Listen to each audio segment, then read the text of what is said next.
Yo, welcome to another video. My name is Vamoz, and today I'm gonna answer another question about why I'm using the faders. Because of the MPC60, this MPC doesn't have the pad mute mode function.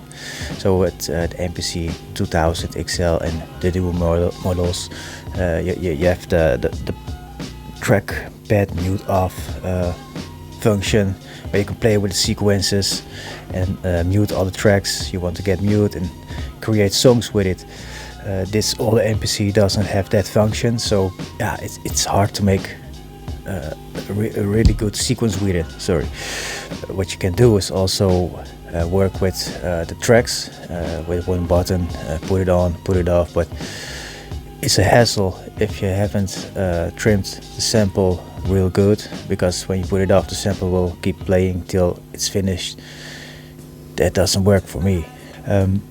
You can also make sequences in it, but you have to record new drums into it or adjust them and tweak them. It's for me also too long.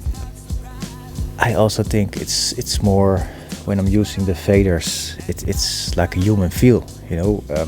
They start always at 0. That's the point, because you can also make it easy for yourself and put them all the way up till it can get no further. But the reason why I use the 0 start point is because you have some room for the volume, you know. Because in real life, when for example a drummer is playing, he isn't also hitting the note at the same volume every time. So I think it's also giving a human feel to it. And also I don't need to do it in my DAW with my mouse or with a little motorized fader or something.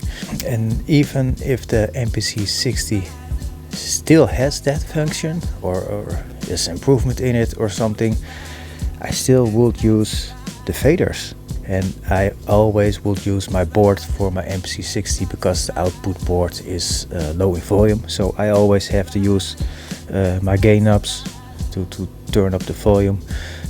And I always like to use some EQ on the console just to spark up some sounds, give them more spice or more thump or punch or whatever. Yeah, I automatically have the faders with it, so it's fun to play with, you know. I also think it's an extension for my creativity. I got in mind what I want to mute, so I can do it with my hands. And what I do for my faders, I always put the same sounds under the same faders. So for example, what I do is I start with the hi-hats.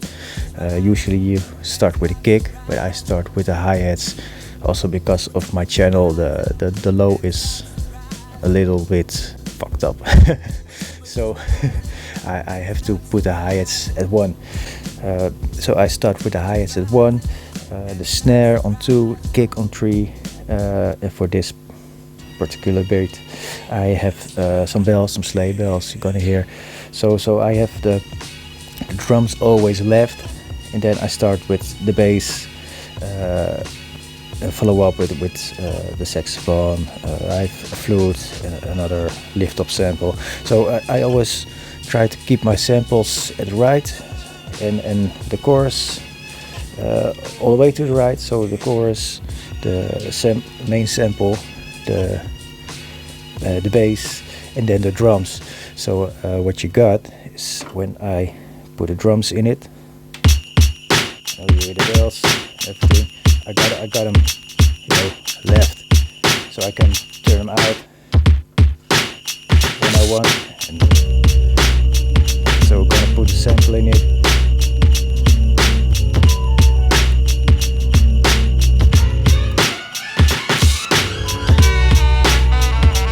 You know, it gives a feel, you know, it's not too static.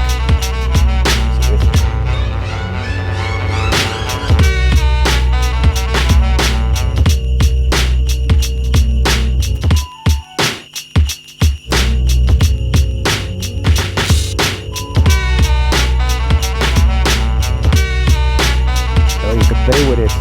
fun to do, you know.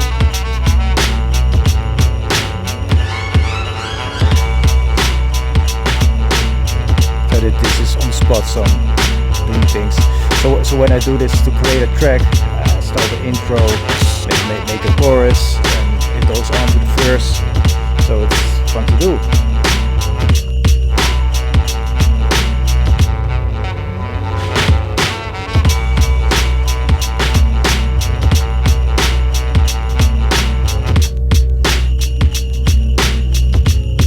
That's why I use them, and I hope it can give you some creativity and inspiration, man. And I hope to see you in the next video. Peace.